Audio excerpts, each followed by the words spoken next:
Jim. How are you, mate? Are you okay? Are you okay, James? We're going to win by 4 points. I genuinely am, and I'm slightly relieved. I can breathe now. I can You've breathe. relieved yourself? Well, however that looks, yeah, I kind of have. I've relieved myself of any pressure and any embarrassment. And why I say embarrassment, I'm not embarrassed by the way that Scotland played at all. I'm embarrassed that I keep putting my words out there and my neck on the block. And one thing I will do is I won't apologise for supporting my team and supporting my mates. I'm not. I apologise to absolutely fucking no one. I apologise to no one. I will not do that. So I can now breathe and enjoy the World Cup without looking over my shoulder or looking down at my thumb, flicking through my phone and seeing everyone saying, "Oh, you're a joker," or like whatever it is, or people even in the stadium they're shouting out, "Oh, you thought Scotland were going to win?" No. I wanted Scotland to win, and I put pressure on myself to say it. But when Ireland play the way that they did, and we'll get into the weeds of it, because you asked me how I'm feeling, we were never going to win that game. From the first 5 minutes, watching how Ireland turned up, they were by far the better team. We threw the kitchen sink at them. We will get into it, but I'm absolutely fine. I'm an Irishman now. I'm just not bothered. I'm not bothered. I'm bothered. No, not bothered. Look how not smug bothered. you are, Goody. How can that man be? You can't be smug. No, hang on.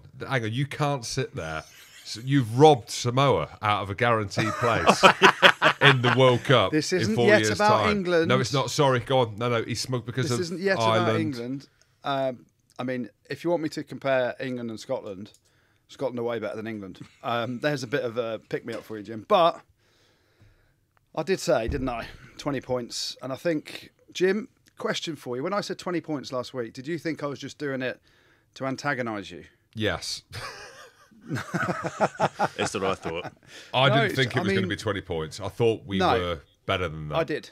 Yeah. And listen, we'll get into the, as Jim said, the weeds of the game later. But when you look at Ireland at the minute, and the big thing is now this weekend, the quarter-final, that's the big question mark. And, I know people were putting pressure on them to try and build Scotland up. And, I respected Jim for his insanity, for backing a... Loyalty and insanity, yeah. But, Ireland were never going to lose that game, in my opinion. And the whole demeanour around the game, we can get into that a bit later. But Scotland they've been stitched up by the draw, effectively. Let's say it how it is. Yeah, that draw was mission impossible for them. And, they put up as good a showing as they could in the games, but it just shows the difference at the minute between Ireland, South Africa and Scotland. And there's no shame in what Scotland have put out at the World Cup. They've just got beaten by two of the best teams in the world. And it goes back to the draw. We said it before. And, you look at the draw that was made 3 years ago. You look at 2 quarterfinals this weekend. And on form and on world rankings and the current state of the game, Scotland deserved to be in a quarterfinal had the draw have been fair. And, that's the bottom line of it. But you're going home.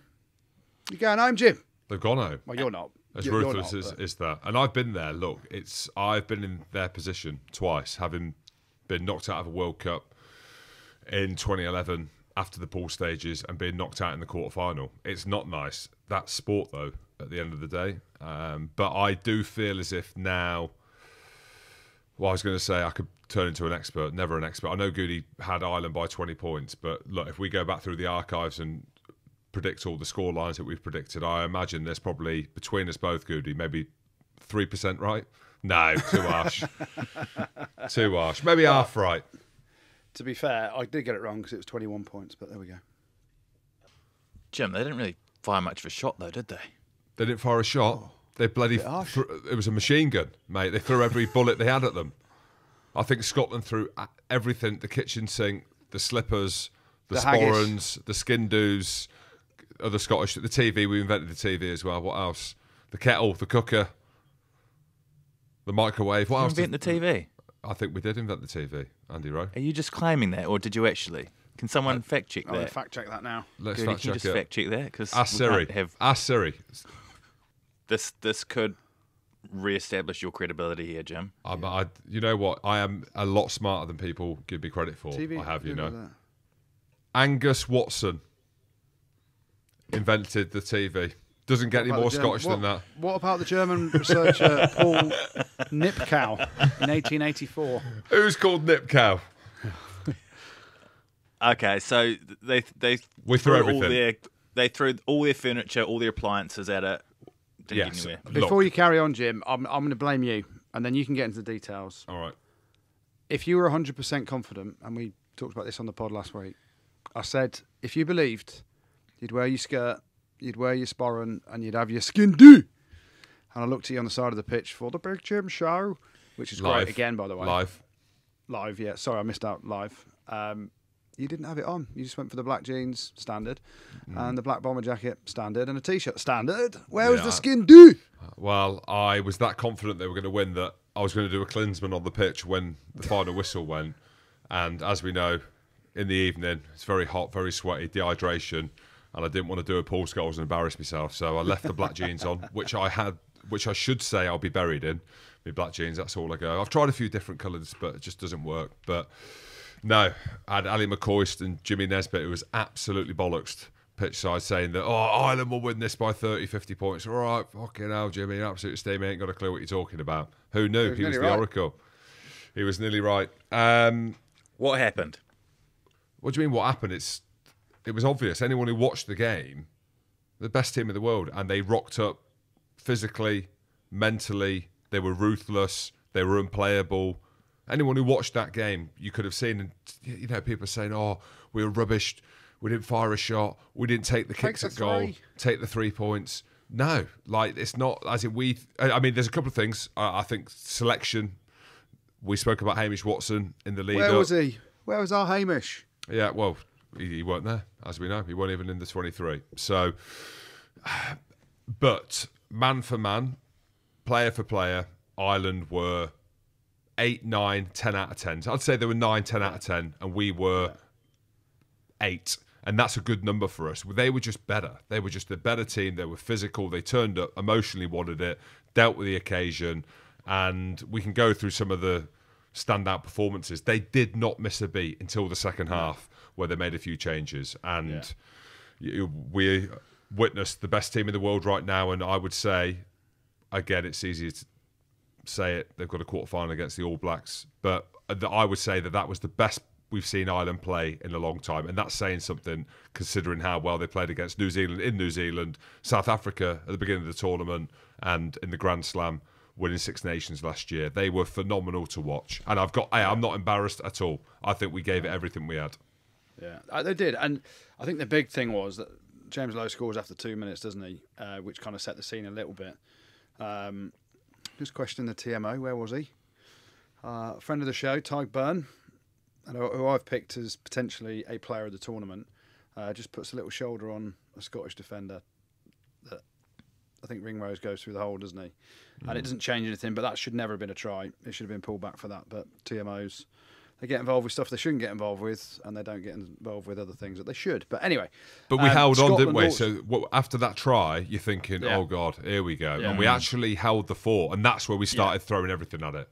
Yeah. And then the big thing then was, and sometimes like you just think, change everything. Well, yes, they do. But the defensive set, it showed how good Ireland's defence was. Scotland were chucking the lot at them. Finn's fizzing out passes. You know, Tuipulotu I thought was outstanding. Like, he is just trying to find Johnny Sexton and run at him as hard as he can. And he was making yards. And Scotland looked dangerous. They really did. But this isn't so much of a slight on Scotland. It's how good were Ireland, and they were bloody good. Like, defensively, both sides of the ball, physical as you like. You know, obviously, Omani said some stuff after the game about the Scots talking themselves up, and there's obviously a bit there, isn't there? Yeah, they're talking about New Zealand doing that as well. I wonder whether the Irish team are getting fed stuff from the media. But that's what you want. Like, it's part of their motivation. That's good. That's good. Like King Horde said, we're going to unlock Ireland. That's what we want. We want players to have the balls to say it. And if you don't back it up, you fall on your sword, and we fell on our sword. Yeah. And do you know what? Obviously that was clearly spoken about by Ireland, because, you know, for him to, and congrats to Peter Omani as well. Or what do you call him, Jim? Well, I used to call him O'Mahony, but I can't do that now. He's fucking way too good. Yeah, he's amazing. 100th cap as well. So, yeah, I mean, Scotland have no shame in how they've performed. You know, they had some brilliant moments against South Africa, chucked the kitchen sink at them as well, and got beasted in terms of physicality in the defence, and then South Africa went and took the game away from them. Same with Ireland. They chucked everything at Ireland. So they're not sort of dying wondering about what could have been. It's, you know, the circumstances are a horrific draw 3 years ago has led them down this path now. It's more about how great Ireland were. And you can talk about Hamish Watson not being selected. They obviously had injury issues in the game. Why wasn't he selected? Well, just the balance of it, I suppose, isn't it? I mean, we both said on here that we think Hamish Watson should start. Now, Rory Darge, we thought he should start as well. The big one for me, Jamie Ritchie, who I don't think has performed anywhere near where he could perform, but because he's got the skipper's armband, he's always going to start, and he comes off injured as well, doesn't he? And then the balance on the bench, obviously Fagerson was on the bench, came on and did bits. But yeah, I'm devastated for Hamish because a couple of years ago he was one of the best sevens in the world, wasn't he? And I was surprised he wasn't in the matchday 23. But you know, I still even think with Hamish playing, it doesn't change a lot because Ireland are that good. They were phenomenal, Ireland. Yeah, so accurate, so detailed. Every time they've got the ball in attack, every player understands their role and is in motion and is creating decisions for defenders to make, and they constantly make the right decision, ball in hand, at the line, under pressure, whether it's out the back, tuck it, tip it on. They just look a very well-oiled machine, and they are superbly coached by two very good England coaches in Andy Farrell and Mike Catt, and there's obviously a few Irish ones in there as well. But they're class, and I've said it. I backed them all along. The big test is this weekend for Ireland around the quarter-final hoodoo and the All Blacks. But speaking to a lot of people in Ireland and speaking to some of the players and previous players and people that have been around the environment, if they could have picked a quarter-final out of France and New Zealand, they'd rather have played New Zealand. So they're in a position where they wanted to be right now. And, you know, I just hope they smash the All Blacks. Come on, Ireland! Producer Rob has put a question in. They've broken Scottish hearts, but can they break the quarter-final curse? Yes. Well, that's what I mean. Like this now, we went over a bit of old ground. Like it's not about Scotland anymore. It's gone. Like all eyes turn to Ireland now. And I said to the lads as they were going round, I'm an Ireland fan, and as soon as I said I'm an Irish fan now, even Ty Furlong come over and shook my hand. So, you know, like, fuck off, Hamilton. I'm winning the house. Joker. Get away from the side of the pitch. What the fuck do you know? I don't know if he sounds German as well, but the Germans are coming. Maybe a little bit. But yeah, I mean, this is it. All eyes are on this now. So we don't want to repeat ourselves and talk about how lopsided the quarterfinals are. The fact that you've got the top four in this side of the quarterfinals, it's irrelevant now. We're now going to see, and look, we can get onto the other side of the pool where the quarterfinals, as we know, they're not going to be anywhere as near as good as what we're going to see. Oh, mate, come on, mate. You're on fire. Oh my gosh! Oh my gosh! They are walking to a semi-final, which breaks me, but it doesn't matter. You're English, mate. Are you supporting now? So you're Ireland. quarter English, quarter Scottish, quarter Chinese. No, half Scottish. Okay, sorry. But my sister was born in Ireland, so I'm going to support Ireland. I am fully supporting Ireland now. I just think the enormity, I said it last week, of Ireland winning the World Cup. Me and Matt Canton were going back and forth. He said, let's put a bet on it. I was like, well, what do you mean put a bet? And he's like, we'll get a tattoo of the Ireland flag if we win. I said, all right then. So, and I'm thinking, hang on. Got another one coming. Well, I'm going to get it under me Mauler's toe if we win. Should we do it, Goody? Do you want to get a tattoo as well? Your first tattoo could be an Irish No, I've got no flag. tattoos, and I will not have a bet around a tattoo, even though if England can't win it, I'm desperate for Ireland to win it. How good's Dublin right now? Look, we should be doing live shows in Dublin, lads. Yeah, but I love the place, and bizarrely, people in Dublin like me for some reason. Really? Yeah. Are you sure? I would go as far as saying they love him, but he's played them right. He's played them right because he's talked them up for winning it. Oh, Goody, we love you here. Like Goody knows what he's talking about. Best fans in the world, the Irish. Yeah. Best fans in the world. You know, and that's one thing. There'll be 75,000 of them in the Stade de France this weekend. You know what, mate? I didn't realise how good their fans were. And I said this when I was pitch side talking about it. Bernard Jackman, we were talking about it. And I've played at the Aviva. I've played at Lansdowne Road, played at Croke Park. So it's a place I've always been, and I'd never come away and be like, the fans and the noise was unbelievable. That would be if you go to Wales or if you play in Paris. Yeah. Never in Ireland have I thought that. And they're passionate. I have never again heard anything like it. 60,000 were there at the weekend. The streets, they're on top of buses. They're doing conversions in the street. It's madness. It is absolute carnage. And you know what? I was chatting to Justin Marshall, interviewed him today, and I was like, that emotional driver, and everyone speaks about South Africa, how they're playing for something more than rugby. And was the question to Justin Marshall about the All Blacks. Like, they've been so good, you've got the haka, but is the emotional driver the same as it is for Ireland and the fans and what they bring to that stadium? I don't think it is. And it's like, is that a thing? Can the All Blacks overcome that? Do they need that? But having been in the stadium for that South Africa game, for the Scotland game, I have never in rugby felt or seen that kind of energy and influence on the team. Yeah, looks amazing. It really does. And, some of the stuff coming out of the Ireland camp where something that Johnny Sexton said around they're doing it for the fans and the fans are dragging them along as well. Farrell said that as well, yeah. Yeah, and obviously the big one is this week. I say the big one is this week. They've all been big games, but they get through this hoodoo of the quarter-final. They've got the wood over the All Blacks in terms of what they've done over the last 2 or 3 years against them.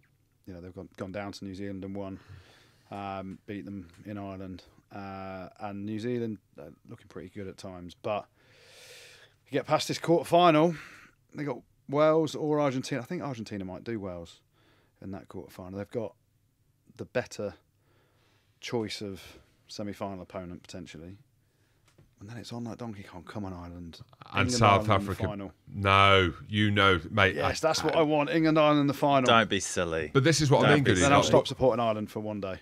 That's what I mean. We're talking about this now. Like South Africa, the world champions, are playing France. I think South Africa beat them. Which, we don't. They're 50-50 games. Like the France-South Africa is a 50-50 game.